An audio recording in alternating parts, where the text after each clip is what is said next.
Good afternoon. Charles Moscowitz here, and joining me from Tel Aviv is Mordechai Kedar. He is a professor. He's a Israeli scholar of Arabic culture, a lecturer at Bar-Ilan University. Mordechai, thanks for joining me this afternoon. It's my pleasure and my honor. Mordechai, I want to talk a little bit before we get into the topic of your eight-state solution and some of your views on the international scene. I just want to ask you a question about Israeli domestic politics, if I may, and that is the condition of the Jewish people religiously. And I'm not talking about the ultra-Orthodox. I'm talking about average Israelis and their relationship to their religion, if any. What is the religiosity of average Israeli Jews, secular Israeli Jews? Well, in this regard, the Israeli society actually resembles a whole array of approaches to Judaism as a religion. The people who are totally detached from any kind of Jewish religion or any kind of Jewish religious remnants, I would say, their percentage is very low. For example, it starts from people who might not be Shomer Shabbat, but they will go to Seder Pesach, they will fast on Yom Kippur to some extent, and they define themselves as Jewish before they are Israeli or anything else. If you go more, you can see people who, let's say, would drive their cars on Shabbat, but they will first go to synagogue in the morning. Okay, so there is a whole array of, or continuum of grades of religiosity in Israel. Some of them are, I would say, even define themselves as traditional or Masoretic, as they say, rather than Datiyim or religious. So it's a whole continuum. It's not one, but while a very small minority detach themselves from any kind of religious issues. Right, because that was kind of my understanding that that Israelis are relatively observant just by the virtue of being in Israel, and having access primarily to, for example, kosher food, and that on the Shabbat things generally are more closed, even in Tel Aviv, and that in the de facto sense they are more observant of Judaism just by the very fact of being Israeli. Well, for many of them, being an Israeli, speaking in Hebrew, living in Israel, serving in the army, paying taxes, being an Israeli, for many of them, this is some kind of a substitute for actual keeping the religion as it is in the diaspora. Because in the diaspora, if you don't keep the mitzvot or minhagim, what makes you Jewish? Nothing. Here, the mere fact that you live in Israel and you speak in Hebrew and so forth, serve in the army, of course, gives your life Jewish meaning.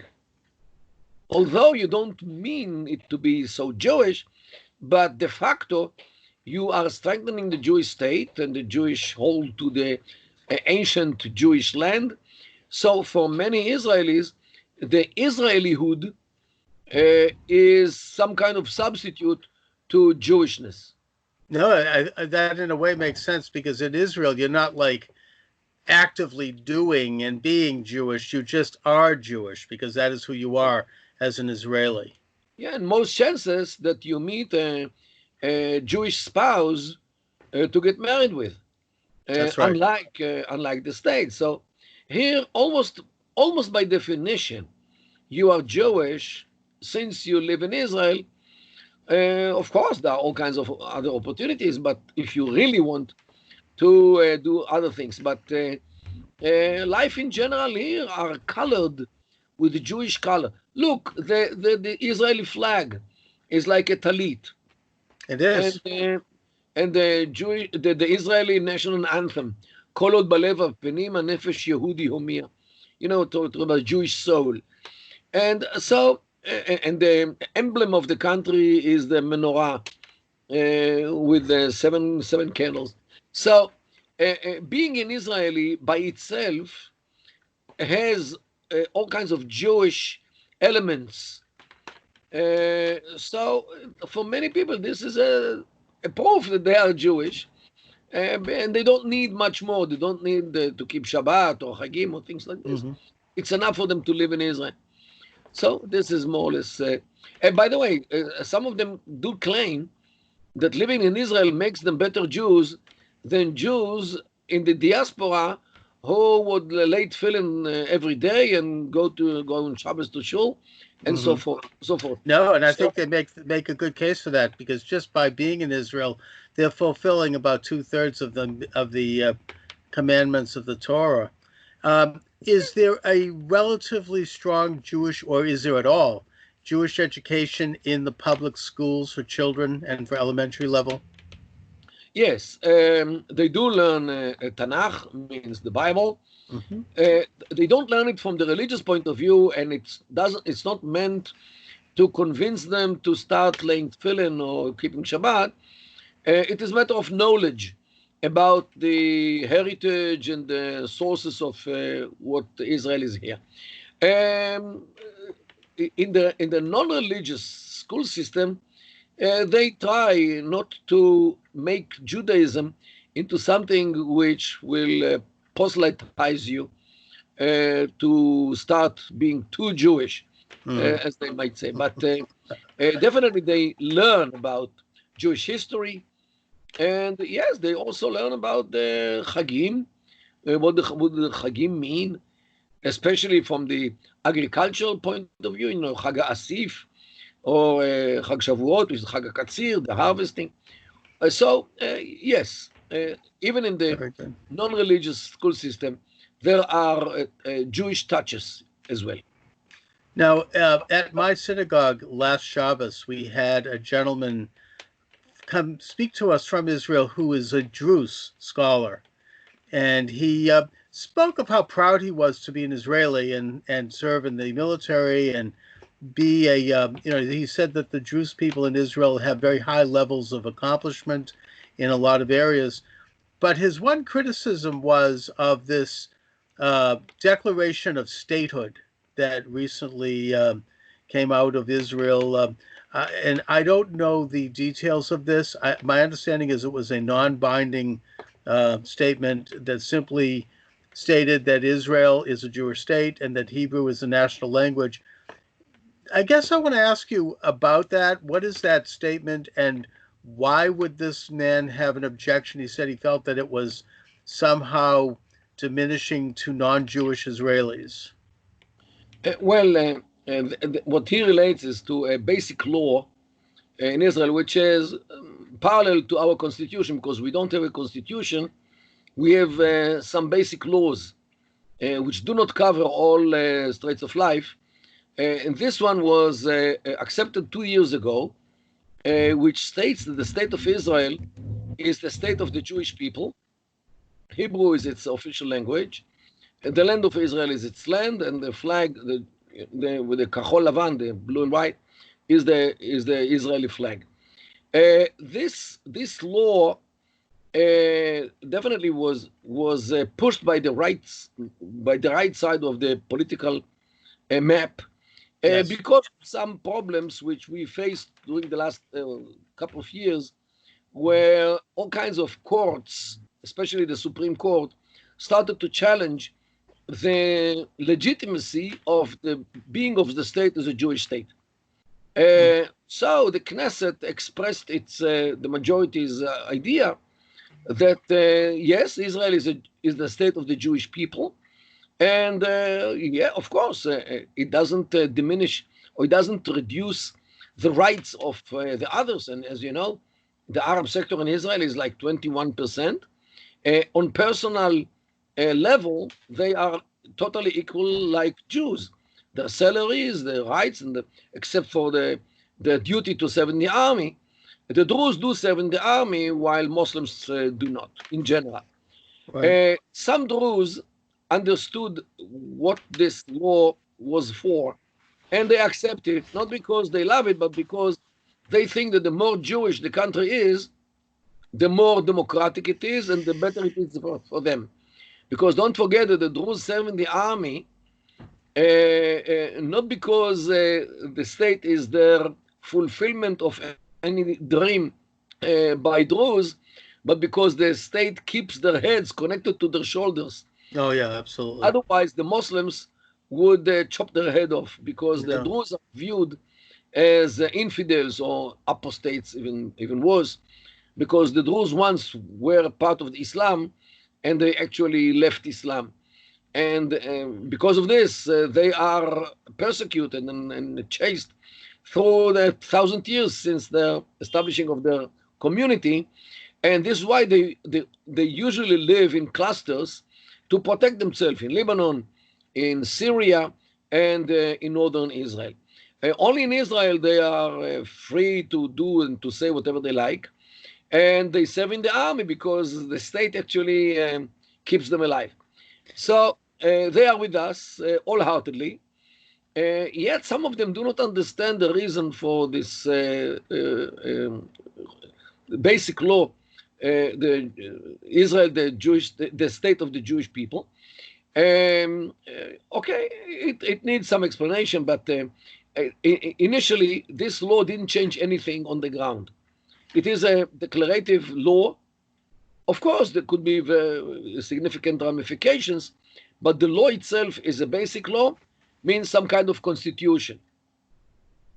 Seems to me that it's simply a reiteration of Israel's raison d'etre. I mean, that it is a Jewish state, that Hebrew is the language, Judaism is the religion. It doesn't take away the right of the non-Jewish citizen who is equal in Israel. I think the only thing that is the non-Jewish citizen in Israel is precluded from is, in certain circumstances, the army, and also that the prime minister and president has to be Jewish, which is No, not at all. Is that right? It's not mentioned anywhere that the prime minister should be a Jew or the president. There is no such a thing. It came out. Well, I mean, I don't really think it would be a problem if it was, because, for example, in the United Kingdom, the prime minister has to be Anglican. I mean, it's and the Queen. I mean, so I mean, this isn't some kind of a great injustice. It's that it is a Jewish state, and I would think that you'd want the head of state to be Jewish. But what is the condition presently of the Arab minority, the Israeli Arab minority? Are they loyal, and are they prospering in Israel generally? Well, it depends whom you ask. Okay. Again, there is a complete array from those who hate the country, who would like to see it as a state of all its citizens without any Jewish or Zionist characteristic. Of course, there you see two main groups. One is what we call Balad, and they are represented in the Knesset, unfortunately, on one side, and the other side is the Islamic movement, which is a Muslim Brotherhood movement here in Israel. They, from the religious point of view, see no right of Jews to have a state, because right, according to Islam, Jews should live under the Islamic rule as dhimmis, people who live under the auspice of Islam. So Jews have no right to a state, no right to an army, police, or any other manifestation of statehood and independence. So Balad from the national point of view, and the Islamic movement from the religious Islamic point of view, they both see no reason for the mere existence of the state of Israel, and they oppose its raison d'etre. On the other side, you see many Arabs in Israel who prefer to live in Israel as it is, rather than even joining the Palestinian Authority, not to mention becoming an Arab state like Syria or Iraq. The Arab Spring, which started like 9 years ago, changed many Arabs here in Israel, changed their mind vis-a-vis Israel. Israel today is the only stable state in the Middle East, which is not inflicted either by wars or by waves of refugees. And this is why life in Israel is normal in spite of the coronavirus, which we can speak about as well. So the younger you are, the more the chance is that you accept the country and you actually want to be part of it. And as a result, what we see bigger numbers every year of Muslims, and I emphasize Muslims from the Arab sector, who want to volunteer to the army to fight in order Right. to defend the state. Many of them go to Sharut Leumi, to the national service, instead of going to the army, especially girls. Volunteer for a year or 2 years to work in hospitals or in all kinds of institutions as a national service, not only because they get some points in the university, but because they want to become part of the society. They do not want to live in the margin, and they want to feel that they are part of the. Of course, they might be willing to see a more equal, I would say, attitude, but there are already some professions who are actually populated by only Arabs. If you go to any pharmacy here in Israel today, you will find that 95% of the workers who actually learned pharmacology, it is not something which you learn at home. You Right. need to spend some years in university. I think like 95% of the pharmacologists in Israel are Arabs, both boys and girls, and good so. This is a nice environment, especially for girls, sophisticated, good income, clean environment, nice people. You know, a pharmacy is a good Yeah, place to good be job. working. And And so, I think that I understand that. I mean, Israeli Arabs have been pretty successful in Israeli society in all sectors. You have them in the Olympic team, you've seen them in basketball, you've seen them in entertainment. I mean, in any sector you name, you've got Israeli Arabs who are very happy to carry the Israeli flag and be Israeli. And also for the more radical Islamists, there are other interpretations of the Quran, like you have the Grand Mufti of Rome, Palasi, who has said that the Quran commands that the people of the book, which is what the Quran calls the Jews, are to take possession of that tiny land as a precursor to the coming of the Messiah. So, you have different interpretations even there when it comes to Islamic understanding. It's not all that we're to be seen as dhimmis. I think that's maybe a more political thing on the part of Arab nations. well, politics and religion in Islam are not divided I as see. it is in other cultures. But Palazzi doesn't have so many followers, as you know. What we see today, especially after the coronavirus problem started in the Middle East, you can see today many people in Saudi Arabia standing in front of the camera with their face exposed. And they talk about, yes, we should have full relations with Israel. Israel is a normal country. Israel is a good country. And on the other side, they curse the Palestinians for stopping the Arab world from normalizing the relations with Israel only because of the Palestinian cause. And I think that the biggest loser of the coronavirus crisis in the Middle East are the Palestinians, because what happened here is that every country struggled this pandemic by itself, and the Arab League, as an organization which combines all the Arab countries, actually was totally dysfunctional. Had absolutely no role in combating the coronavirus. And every country was left by itself to deal with it by itself. And Right. and if you needed any other proof that the Arab nation does not exist as a nation, the coronavirus proved it by the dysfunctionality of this Arab League. And in this case, every country now is more liberated to act in the political arena according to its own interests. And since Saudi Arabia is afraid of Iran, even more than Israel, because Saudi Arabia is targeted on a daily basis by Iranian missiles which are launched from Yemen and from other places against the Saudis. And we saw what happened in last September to big facilities of oil in Saudi Arabia with the attack from the Iranian drones and missiles.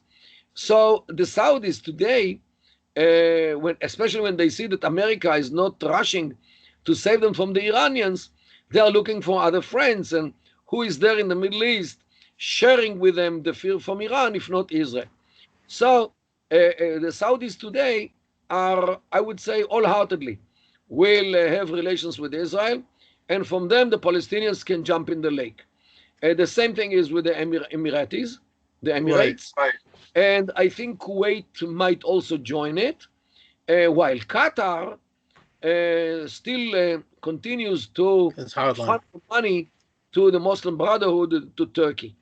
And this is actually today the rift inside the Arab and the Islamic world between those who would come to have relations with Israel yesterday and those who oppose it totally.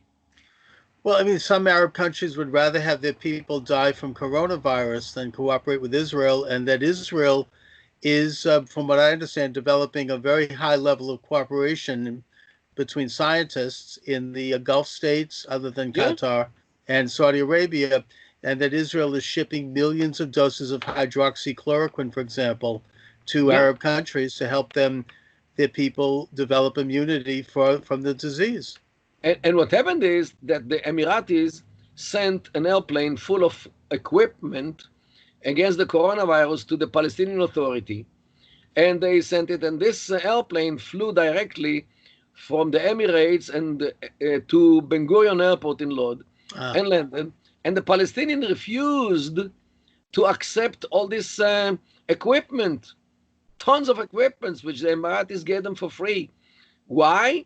Because this direct flight means, in their eyes, normalization with Israel. And the Palestinians are against it. Well, you know, the Palestinians, I mean, we could look at the history of that. They've bungled every opportunity going all the way back to the 1930s and to develop a peaceful relationship with Israel. And every time they do, they lose more ground. I mean, the most recent the Trump peace plan is a huge opportunity for them to have a very high level of sovereignty in Judea and Samaria, to have connection between Judea and Samaria and Gaza with a corridor, to have a neighborhood in Jerusalem as their capital. I mean, what more could they possibly want? But they won't do this, and it's quite predictable. They won't do it because their dream is different. Right. I'll show you their dream as they draw it on this scarf which they produce, and this is by the PLO. Means this is the flag of the PLO. On one side they say Al-Quds Lana, means Jerusalem is ours, and this is the Temple Mount, the Dome of the Rock. But the other side is this, Palestine, and the whole country, Israel. From the river to the sea, Palestine will be free. And this is again by the PLO, not by Hamas even. Okay, and they see the connection because it's one thing, and they understand that if they have Jerusalem, they will have the whole country, because without Zion, there is no Zionism. And they understand it. This is why they hammer all the time on the issue of Jerusalem, which actually Trump took away from them. So their dream is to have the whole country from the river to the sea. And while Trump comes and tells them, okay, you have a state on part of the country. They don't want only the part. They want the whole thing. Right. So for them, if they accept the deal of the century, it will be the end of their demands. And this is what they have to declare in order to have statehood, that they demand nothing more than what they get. And this is something which is totally against their whole raison d'etre. Indeed, and I think I should point out for the growing number of anti-Semites out there in the social network, which I've been trying to debate, that the aspirations and the goals of the Zionist movement are very modest and very proper. They are to have Jewish sovereignty in that tiny speck of land that is basically where Israel is today, and which is what the Torah commands. It's nothing more, nothing less. It's not and it's one that was recognized in 1918 by King Faisal of Syria when he signed the Faisal-Weizmann Accord, where he actually had language in there that said modest and proper borders. And it was something that was understood, with the only caveat being that Israel was to respect the rights of the non-Jewish minority and the Islamic holy places, which Israel has done. Maybe not perfectly, but pretty consistently. Now, I want to ask you, Dr. Kedar, about what you've proposed on a international level, your 8-state solution to the present state of war that Israel exists in. What is that going to look like, and could you describe it? Well, first of all, the idea behind this 8-state solution is that the Arab world today is roughly divided between two kinds of states: the failing states and the successful states. Failing states, I mean by Iraq, Syria, Yemen, Sudan, Libya, Syria, of course, Lebanon to large extent, Algeria, means the modern countries which were established during the 20th century. And they are the failures, while the success are the Emirates in the Gulf. I'm talking about the 7 Emirates of the Union, means Dubai, Abu Dhabi, Ras Al Khaimah, Fujairah, and so forth, in addition to Qatar and to Kuwait. Altogether 9 states, 7 united in the United Arab Emirates, and 2 more, Qatar and Kuwait. The failing states are failing because every one of them is a conglomerate of groups which never became a nation. I'm talking about tribal groups, ethnic groups like Arabs and Kurds and Turkmens and Berbers and others, religious groups like Muslims, Christians, Yazidis, Druze, Alawis, and so forth, and sectarian groups, Sunnah and Shia and all kinds of denominations and so forth. The failing states are made of many groups: tribes, ethnic groups, religious and sectarian groups, while the successful states are homogeneous. Every one of them is one single tribe. And this is what makes the difference. It's not the oil, because Dubai has almost no oil and no gas. And Dubai is a heaven on earth without oil, while Iraq and Libya, with a lot of oil, are hell on earth. Means that the element which brings good life to the Gulf Emirates is not the oil. It is the stability of the society in each and every one of these emirates. Look, I'll give you an example. Kuwait is one big tribe named Al Sabah. Al means tribe in this regard. Qatar is Al Thani. The name of the tribe, Al Thani. Abu Dhabi is Al Nihyan. This is the name of the. So whenever you have a state based on a homogeneous society, the state is legitimate. The people are brothers, feel fraternity with each other. Nobody fights anyone, and if people have some kind of a dispute, they go to the sheikh, to the old man of the family to solve the problem. And life is in heaven with oil like Abu Dhabi or without oil like Dubai. While in Iraq, which is divided to 75 tribes, to 10 religions, who knows how many sects, and four ethnic groups like Kurds and Arabs and Persians and Turkmens. So the Iraqi society is fragmented. People are fighting each other non-stop. So in spite of the oil, Iraq is a failing state because of the domestic problems between the groups, because people are not loyal to the state. People are loyal to the group, the ethnic group or the religious group or sectarian group or the tribe. So this is the problem. And the state is the enemy, is viewed as the enemy by most citizens of Libya, of Iraq, of Syria, definitely Syria, Lebanon as well. So this is the problem in the Arab world. And here comes, what do we Israelis want to do with the Palestinians? To build another atrocity like Syria, built on multiple tribes. And what can I do? They are a very tribal society. Because if you tell me the name of an Arab in Judea and Samaria, I'll tell you where he lives. Because the Jabri live only in Hebron, Kawasme also in Hebron, Arikat are only in Jericho, Barghouti only in Ramallah, Al Masri only in Shechem, in Nablus, Karmi is only in Tulkarm, because people do not move from place to place, because in their mind the homeland is the village or the town, not the state, not the country. This is a new concept, the country.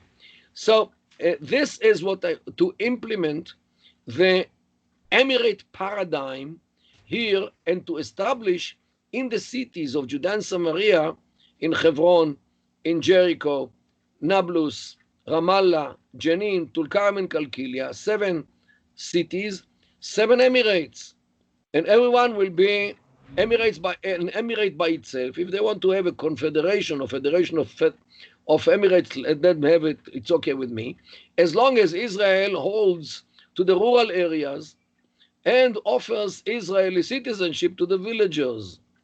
And this is the only possible solution. And I thought that I'm the only lunatic who speaks about this. Recently, I got a very, very important confirmation to this theory. A Palestinian researcher who is a lecturer also in Birzeit, near Ramallah University, Birzeit University, published an article like 2 weeks ago in an academic podium, where he describes the clan system in the Palestinian Authority, and he claims that factually the clan system is much more powerful than the Palestinian Authority. And he concludes by saying, if we Palestinians do not become a civil society which will erase the clannish character of our society, the only solution will be is what Dr. Mordechai Kedar suggested, to have Palestinian Emirates here. Means I got a seal of approval to my theory that even a sociologist, a Palestinian sociologist, who know very well the situation from within, warns his Palestinian fellow friends, if you guys don't change your culture to an American culture of civil society, the only solution will be what Mordechai Kedar. Now, I ask you, Charles, is it so easy to change culture of people from not at all. Clannish? Not Okay, at it's all. not.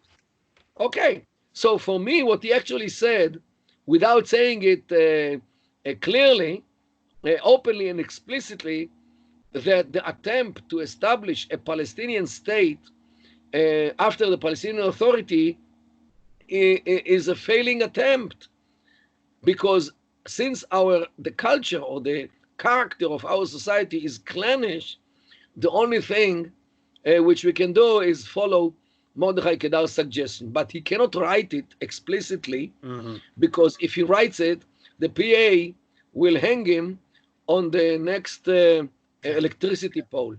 So he writes it in such a sneaky way. Either we change our culture to a civil society, or Mordechai Kedar's solution. means the only option which he says is Mordechai. And this is, And it's a for me it was, fascinating, yeah, it's a great idea. yeah, I'm glad to be for me helping it to was a promulgate it. great confirmation. You bet. I mean, I'm glad to help promulgate it. It's certainly a lot to think about and discuss. It's obviously makes a lot of sense. Making sense doesn't always fly too well in that part of the world, but nevertheless, there it stands. And Mordechai, I want to thank you for joining me. Do you want I to must let? tell you, Charles, Yes. I must tell you, I conveyed this message to the highest level of the American administration 3 years ago when they started to work on the deal of the century.